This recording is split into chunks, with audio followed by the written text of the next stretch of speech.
So today's topic is Pomodoro.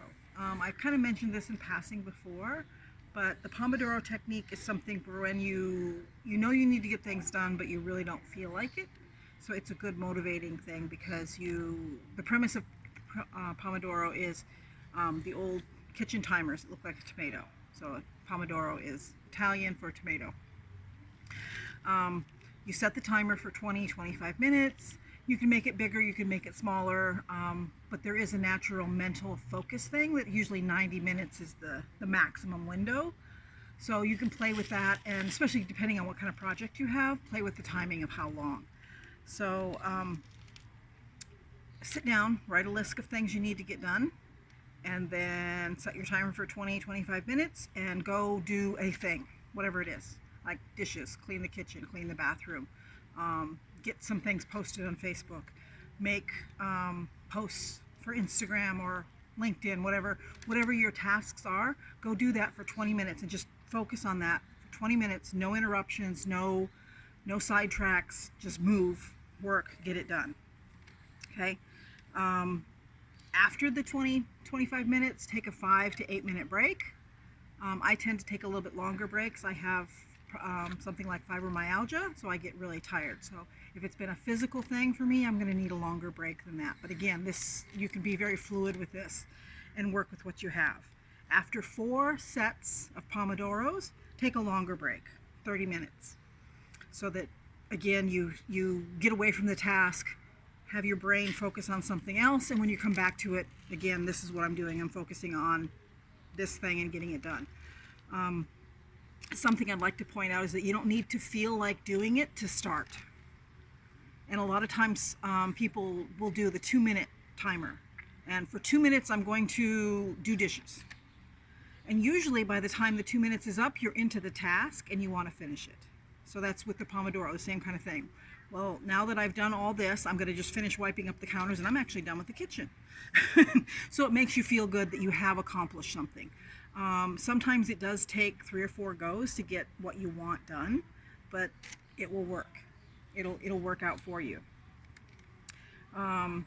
So you could also use blocks of time until the kids come home, and they usually hit the door around 3:10. You know that. So then between now and 3:10, I'm going to whatever you want to work on.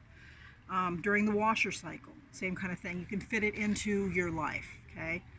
While the dryer runs, I'm going to pick up the living room. That kind of a thing. You can play with the schedule. For me, I found morning is brain time. So if I need to really think hard or learn something, my mornings are going to be for that. For the afternoon is physical things, going out, weeding the garden, scrubbing and cleaning. There's light cleaning and there's hard cleaning. So again, and then night times, for me, sorting or paperwork seems to be the best. Like sitting down and looking through the bills and making sure everything's good, or sorting and filing paperwork. Those kind of tasks that I can sit and do them, but I am getting something done. So again, I'm like, well, I'll spend 20 minutes. I'm going to sort all the papers I've been ignoring for the last month or so, get them into the file, decide if I'm keeping them or not keeping them. So play with it. It can be a very, very handy tool. There's some people that want to see the timer go, like tick, tick, tick, and we usually use our phones nowadays, but if you have an actual physical like egg timer, any of those kind of tools will work. My timing on my phone does make a tick, tick sound, so if that helps you keep moving, that tick, tick, because you feel the time going by, maybe do that.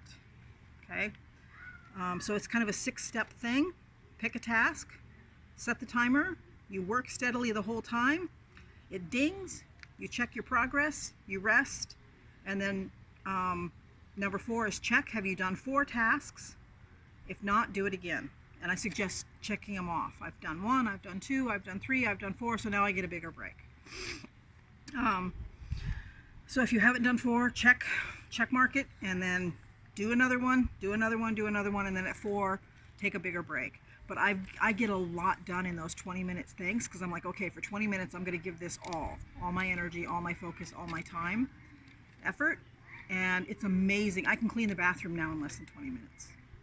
Unless I want to scrub the tub absolutely, completely, all surfaces, and then it would take longer. But I would just do the tub as one chunk, and then the rest of the bathroom as the other chunk, and that's only 40 minutes of cleaning. The whole bathroom's absolutely spotless. So you can make time work for you. And by doing the tasks, picking your tasks ahead of time, what you're going to want to prioritize that day, it can reduce stress, manage distractions, you have more balance, and all you need is pen, paper, and a timer. It's really, really, really simple, but it can be very, very effective. So make a short list of what you need to accomplish, and then set your timer and go. Okay. One thing I forgot to mention is that if you have extra time, like I set the timer for 25 minutes, but I'm done at, say, 18 minutes, don't be done. Do something else. There's always something, like if you're learning or working on stuff, re-voice to yourself what you've learned. Do another task, like if I'm in the bathroom cleaning, I'm going to go ahead, so I did the sink and the mirror, now I'm going to pick up the rugs and sweep the floor, I can do that. You know what I mean? Keep working that whole time and use all of it, and you'll learn to be at top performance for that 20-25 minutes, especially if you keep consistent timing. For 20 minutes, I'm just hell on wheels. So use the extra time if you get finished early with your task. And as you do this more and more, you'll be surprised how many things get finished. Even you're like, oh, that should take 15-20 minutes. It actually takes around 12. So always use your extra time and fill the 20 minutes or the 25 minutes that you have set on the timer. Fill that all with productivity. Okay, so that was it. Pomodoro. You can look on the internet. I'm sure there's other places, lots of things, but I will see you again next week.